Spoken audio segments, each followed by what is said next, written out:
اور ان سے کہا کہ پلیز آپ اپنی ڈائریکشن یہی رکھیے گا، آپ پاکستان کے ساتھ کھڑے رہیے گا، دباؤ قبول نہ کیجیے گا، ہمیں پاکستانی جرنلسٹوں سے، آپ جیسے لوگوں سے بڑی امیدیں ہیں۔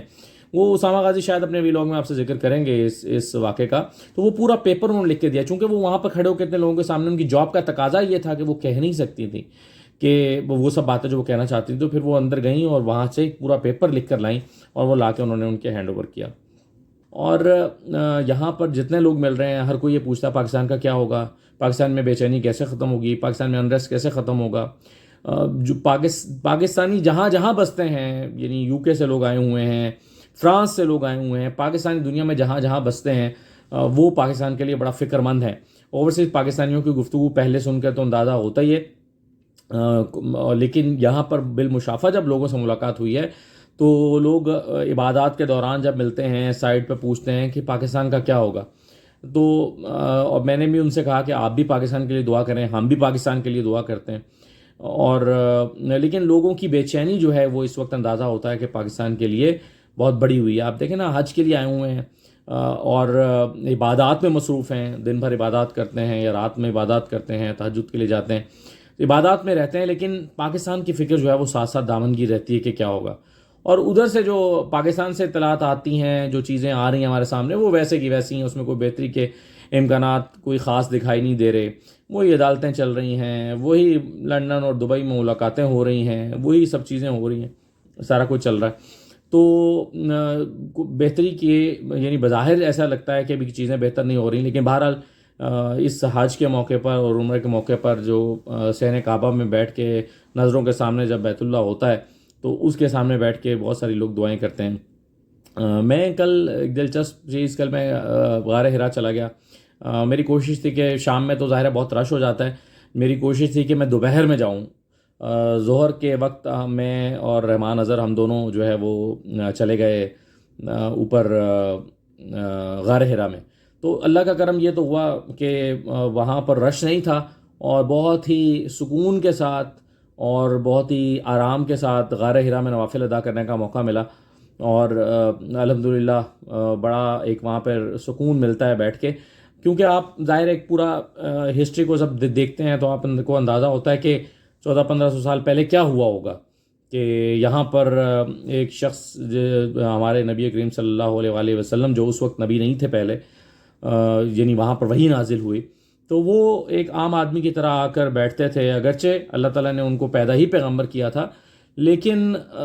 ظاہر ہے یہ انکشاف ان کے اوپر اس وقت تک نہیں ہوا تھا، اور جب وہ وہاں پر آ کر بیٹھتے تھے، مراقبہ کرتے تھے، اور وہی عبادت کی ہی ایک شکل تھی، تو میں دیکھتا ہوں کہ وہ کیسے ایک الگ تھلگ پہاڑ اور اس کی اوپر کافی بلندی پہ تو سیڑھیاں بن گئی، اب تو ظاہر ہے پہلے تب ایسا نہیں تھا، اس کی بلندی پہ جا کر ایک اوٹ سی ایسے بنی ہوئی اس کی جو پتھروں کی، جس کو ہم غار کہتے ہیں، تو اس میں، اور وہ ایسی خوبصورت جگہ ہے کہ اس کے بالکل سامنے کعبۃ اللہ ہے، یعنی جس رخ آپ نماز پڑھ رہے ہیں، جس طرح سے وہ بنے ہوئے پتھر ہیں، انہی پتھروں کے بالکل سامنے آپ کو وہ مکہ ٹاور نظر آتا ہے، تو اندازہ ہوتا ہے کہ یہ کعبۃ اللہ ہے۔ اور پھر جو ہے وہ وہاں پر وہ ایسی پرسکون سی جگہ ہے کہ ہوا بھی بڑی 2-4 پتھروں سے ٹکرا کر وہاں پر آتی ہے، یعنی جب آپ پورا پہاڑ چڑھ لیتے ہیں، جو لوگ ہیں ان کو اندازہ ہوگا، پھر تھوڑا سا آپ اترتے ہیں تو ایک بہت تنگ سا راستہ ہے، اس راستے کے اندر سے گزر کے آپ جو ہے اس مقام پر پہنچتے ہیں جہاں پر نبی کریم صلی اللہ علیہ وسلم بیٹھ کر جو ہے وہ ایک عبادت کیا کرتے تھے، مراقبہ کیا کرتے تھے، سوچا کرتے تھے، غور و فکر کیا کرتے تھے، اور یہی عبادت کی شکل تھی۔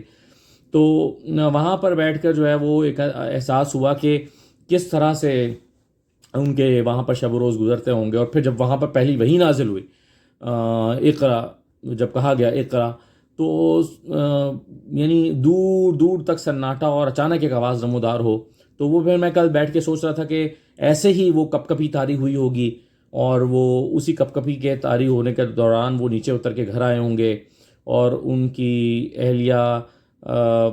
نے، حضرت خدیجہ رضی اللہ تعالیٰ عنہ نے ان کو وہ جو ہے وہ پہنایا، وہ چادر اڑائی، تو وہ کس کیفیت سے گزرے ہوں گے، تو وہ سارا جو ہم نے پڑھا ہے وہ یاد آ رہا تھا۔ تو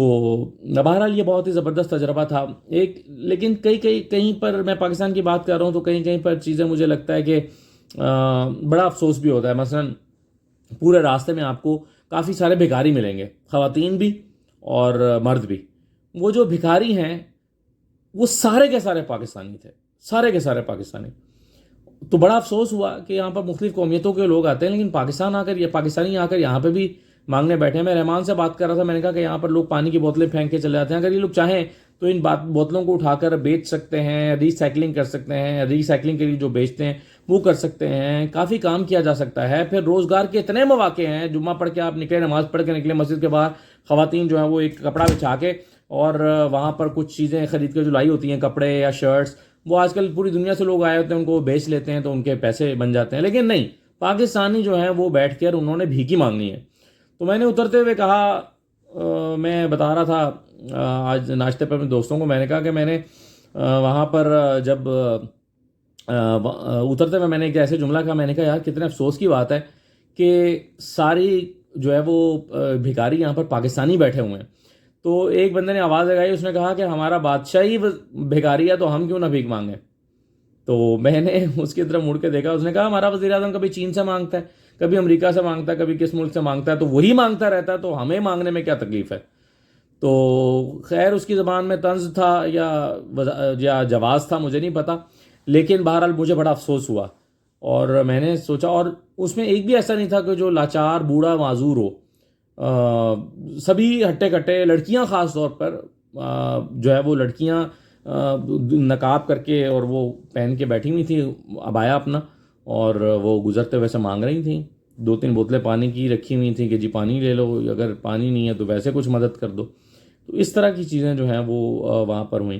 تو بہرحال میں آپ کے ساتھ شیئر یہ کرنا چاہتا تھا کہ یہاں جو پاکستانی، اوورسیز پاکستانی اور سعودی عرب میں مقیم پاکستانی ہیں، وہ کافی پاکستان کے حالات پر متفکر رہتے ہیں اور دعائیں بھی کر رہے ہیں۔ ہم نے بھی دعائیں کی ہیں پاکستان کے لیے، اللہ تعالیٰ ہماری دعائیں بھی قبول کرے، اللہ تعالیٰ پاکستان کو اس بحران سے نکال دے۔ یہ بڑا لمبا امتحان ہو گیا ہے، 70-75 سال کا امتحان ہو گیا ہے۔ میں دیکھتا ہوں لوگ آئے ہوئے ہیں، دنیا سے لوگ آئے ہوئے ہیں، خوشحال ممالک سے لوگ آئے ہوئے ہیں، چہرے سے خوشحالی نظر آتی ہے، اور جو ہے وہ یہاں پر سعودی عرب جیسے ملک میں، ابھی ہم ذکر کر رہے تھے کہ باہر، اگر میں آپ کو دکھاؤں نا میرے ہوٹل سے باہر کا جو منظر ہے، اگر آپ کو نظر آئے تو آپ کو یہاں، بلکہ میں اس طرح سے آؤں کہ اچھا یہاں سے تو خیر اتنا نظر نہیں آ رہا، پھر بھی بلڈنگ نظر آ رہی ہیں، لیکن کئی جگہوں پر بیٹھے ہوئے آپ کو نظر آتا ہے کہ بالکل چٹیل سے پہاڑ ہیں، اور جو ہے وہ اس طرح کے مناظر ہیں، کوئی سبزہ نہیں ہے، کوئی گرینری نہیں ہے۔ لیکن ہم پاکستان میں، میں ابھی ایک جگہ پہ بیٹھا ہوا تھا پاکستان میں، ایک ایمبیسی میں، تو وہ مجھے بتا رہے تھے، وہ کہہ رہے تھے کہ یار یہ آپ کے ملک میں اتنی خوبصورتی ہے، 4 موسم ہیں، افرادی قوت ہے، لوگ ہیں، محنت کر سکتے ہیں۔ اب میں یہاں دیکھ رہا ہوں یہاں کچھ بھی نہیں ہے، نہ سبزہ ہے، نہ اس طرح سے پانی کی فراوانی ہر جگہ پر موجود ہے، سخت موسم ہے، لیکن بہرحال لوگ محنت کرتے ہیں، ترقی کرتے ہیں، آگے جاتے ہیں۔ پاکستانیوں کو کیا مسئلہ ہے؟ ہمارے حکمرانوں کو کیا مسئلہ ہے؟ تو بہرحال یہ سوچنے کی چیزیں، انشاءاللہ کل سے مناسک حج کا آغاز ہو جائے گا،